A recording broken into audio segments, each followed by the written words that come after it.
तो सभी विद्यार्थियों को नमस्कार। आज हम इस वीडियो में माध्यमिक शिक्षा बोर्ड राजधानी अजमेर कक्षा 10वीं का सामाजिक विज्ञान का मॉडल पेपर सेकंड इसको हल करेंगे। इस मॉडल पेपर ये संपूर्ण मॉडल पेपर आपके ब्लूप्रिंट पर आधारित है, यानी आपके पूर्णतः सिलेबस पर आधारित हैं। और इसके अंदर जो महत्वपूर्ण प्रश्न दे रखे हैं इसी में से आपके बोर्ड एग्जाम में प्रश्न आने की संभावना बहुत अधिक रहती है। इसलिए आप इस मॉडल पेपर को पूरा का पूरा कवर कर लीजिएगा और अपने बोर्ड एग्जाम को अच्छे नंबरों से फाइट कीजिएगा। इसमें कुल प्रश्न संख्या 23 दे रखी है और इसमें जो पूर्णांक है वो आपके 80 नंबर का रहेगा और समय अवधि 2 घंटे और 45 मिनट का है। ये सोशल साइंस का है, मॉडल पेपर 10वीं का है। हम इस मॉडल पेपर की शुरुआत करने से पूर्व यदि आप हमारे यूट्यूब चैनल पर नए नए हैं तो हमारे यूट्यूब चैनल को सब्सक्राइब कर दीजिएगा और साथ में वीडियो को लाइक कर दीजिएगा। वीडियो को लाइक करना ना भूलिएगा और साथ में सब्सक्राइब कर दीजिएगा। चलिए हम इस मॉडल पेपर की शुरुआत करने हैं। इस मॉडल पेपर के अंदर आपके विशेष क्या बात है कि 4 खंड दे रखे हैं। खंड अ है, खंड ब, खंड स और खंड द। 4 खंड है। खंड अ है वो है 30 नंबर का और खंड ब है वो आपके 26 नंबर का है। यानी खंड अ और खंड ब की विशेष भूमिका रहती है इस पेपर में। इसलिए हमें खंड अ और खंड ब को अच्छे से फाइट करना है क्योंकि यहाँ से हमारे नंबर है वो ज़्यादातर आएंगे। दो नंबर अ और ब मिलाकर आपके 56 नंबर तो दोनों के हो जाते हैं। तो चलिए हम इसकी शुरुआत कर देते हैं। पहला प्रश्न दे रखा है, बहुविकल्पीय प्रश्न है। प्रश्न किस प्रकार के हैं? बहुविकल्पीय है। कौन से में? खंड अ के अंदर।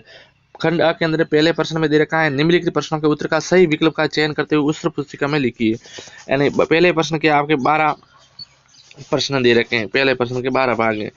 प्रश्न पहला देखिए, पहले का पहला, निम्न में से किस वर्ष चंपारण सत्याग्रह का आयोजन किया था? चंपारण सत्याग्रह का आयोजन कब हुआ था? 1916 में हुआ था, 1918 में, 17 में या 20 में? तो आप सभी को पता होगा जो चंपारण का जो सत्याग्रह था वह सन 1917 में हुआ था। यानी इसका ब है वह राइट है क्योंकि 1917 में हुआ था ये। दूसरा प्रश्न है, निम्न में से किस देश ने नारी रूपकों को मॉरियन कहा? कौन से देश ने कहा है? जर्मनी ने कहा है, फ्रांस ने कहा है, जापान ने कहा है या इंग्लैंड ने कहा है? तो ऐसा किसने कहा है? ऐसा आपके फ्रांस ने कहा है। यानी इसका है वो सब राइट है। इसका है वो स है वो राइट है। अगला प्रश्न है हमारा चौथा, कॉर्न लॉ निम्न में से किस देश में लागू किया गया है? चीन ने, फ्रांस ने लागू किया, भारत ने या ब्रिटेन ने लागू किया? तो ये लागू किसने किया है? ब्रिटेन ने लागू किया है। यानी ब्रिटेन, यानी इसमें भी आपके द है वो राइट आंसर हो जाएगा। अगला प्रश्न है, खनिज तेल किस प्रकार का संसाधन है? बिल्कुल सरल प्रश्न है। खनिज तेल किस प्रकार का संसाधन है? आप सभी को ये प्रश्न जरूर आता है। आप इस प्रश्न का उत्तर आप कमेंट में लिख के बताइएगा। मैं इस प्रश्न का उत्तर नहीं बताऊंगा क्योंकि बिल्कुल इजी प्रश्न है। आप इसका उत्तर कमेंट में जरूर बताइएगा। पांचवा प्रश्न है, निम्न में से किस राज्य में लाल और पीली मृदा पाई जाती है? लाल और पीली मृदा किस राज्य में पाई जाती है? ओडिशा में, राजस्थान में, गुजरात में या केरल में? तो ये लाल और पीली मृदा है ऑप्शनों के अनुसार यहाँ पे राजस्थान में पाई जाती है। लाल और पीली मृदा कौन सी मृदा है?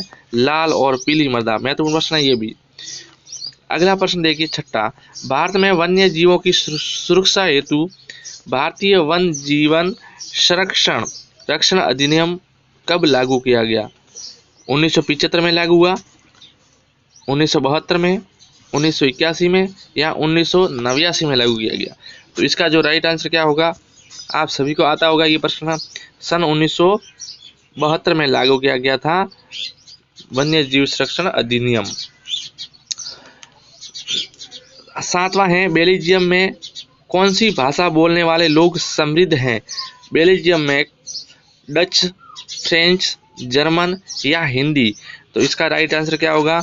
बेल्जियम में सबसे ज़्यादा कौन सी लोग भाषा बोलते हैं और समृद्ध हैं वो भी? तो इसका जो राइट आंसर है वह है आपके डच, यानी अ है ऑप्शन वो सही है। आठवां प्रश्न है, भारतीय संविधान में मौलिक रूपों से कितने स्तरीय शासन व्यवस्था का प्रावधान किया गया है? 2 स्तरीय, 3 स्तरीय, 1 स्तरीय या 4 स्तरीय? तो इसका राइट आंसर हो जाएगा आपके अ 2 स्तरीय।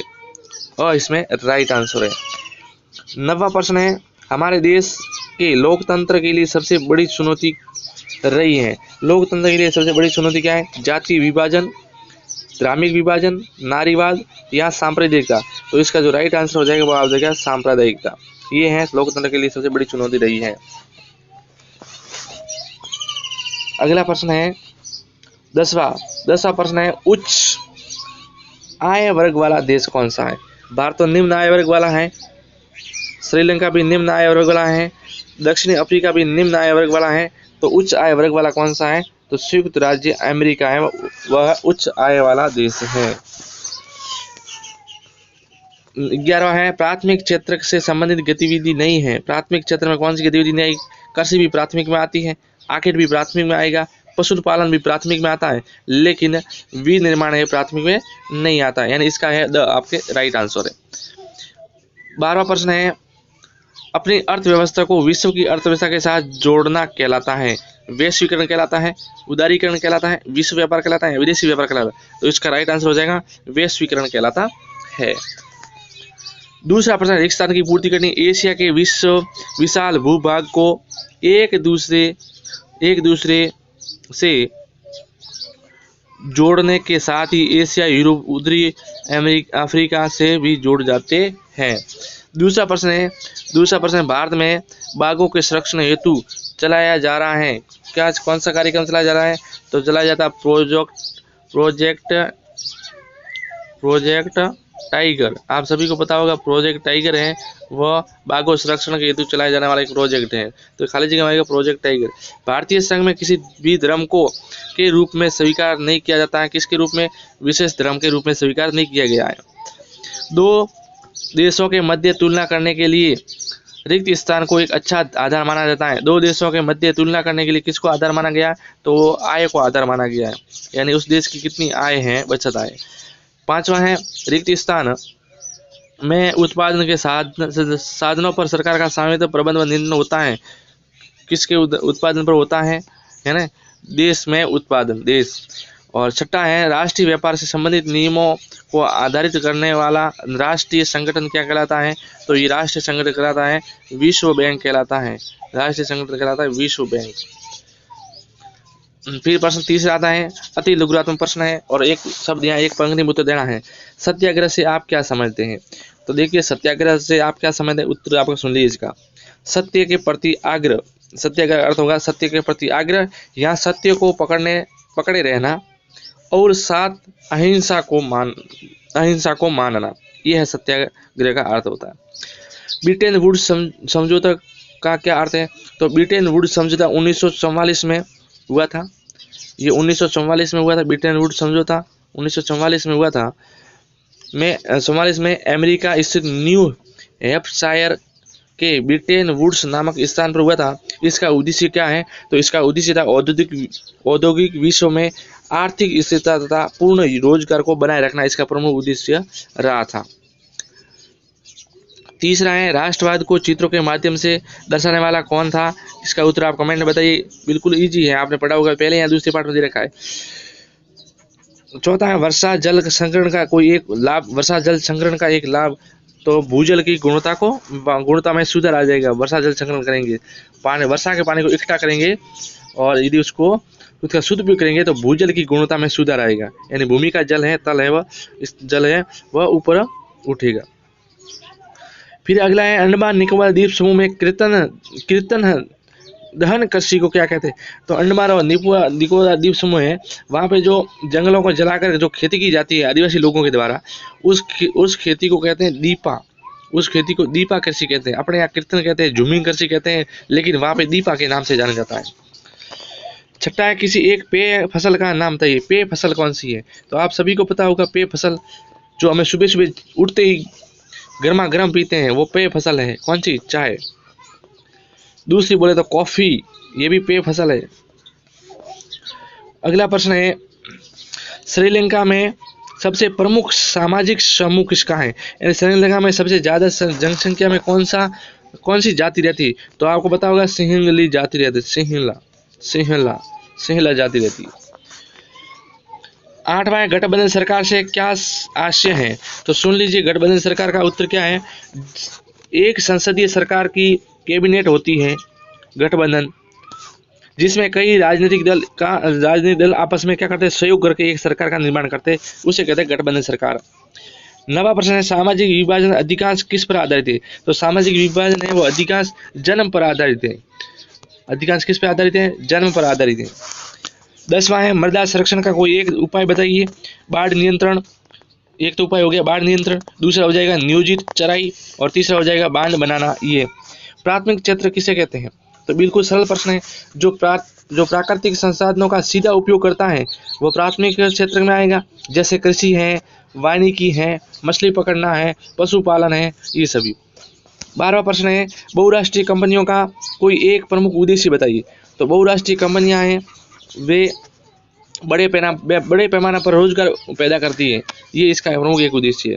उसके बाद में है खंड ब, और खंड ब में है आपके लघुरात्मक प्रश्न है। पहला प्रश्न देगा चौथा यानी विश्वव्यापी आर्थिक मंदी के भारत पर क्या प्रभाव पड़े हैं। 5वां है जर्मनी के एकीकरण की प्रक्रिया में जालेवराइन ने क्या योगदान दिया। 6वां है जलियांवाला बाग हत्याकांड के प्रभाव पर टिप्पणी लिखिए। 7वां है सतत पोषणीय विकास से आप क्या समझते हैं। 8वां है दुर्लभ जातियों पर एक संक्षिप्त टिप्पणी लिखिए। 9वां है आरंभिक जीविका कृषि और वाणिज्यिक कृषि की तुलना करनी, इसको हम दोनों कृषियों की तुलना करनी किसमें, 90वें प्रश्न में। और 10वां प्रश्न हमारा है श्रीलंका में हुए जातीय संघर्ष की विवेचना करती। श्रीलंका में जो जातीय संघर्ष हुआ उनकी विवेचना करनी है।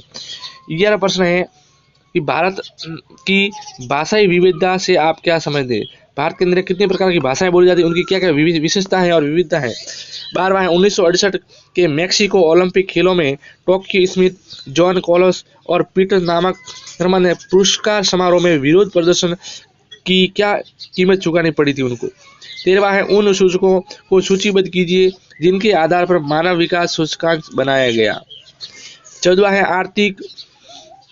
अर्थव्यवस्था के प्राथमिक, द्वितीयक और तृतीयक क्षेत्रों की परस्पर निर्भरता को समझाइए, यानी प्राथमिक क्षेत्र और द्वितीयक और तृतीयक आपस में किस प्रकार जुड़े हुए हैं।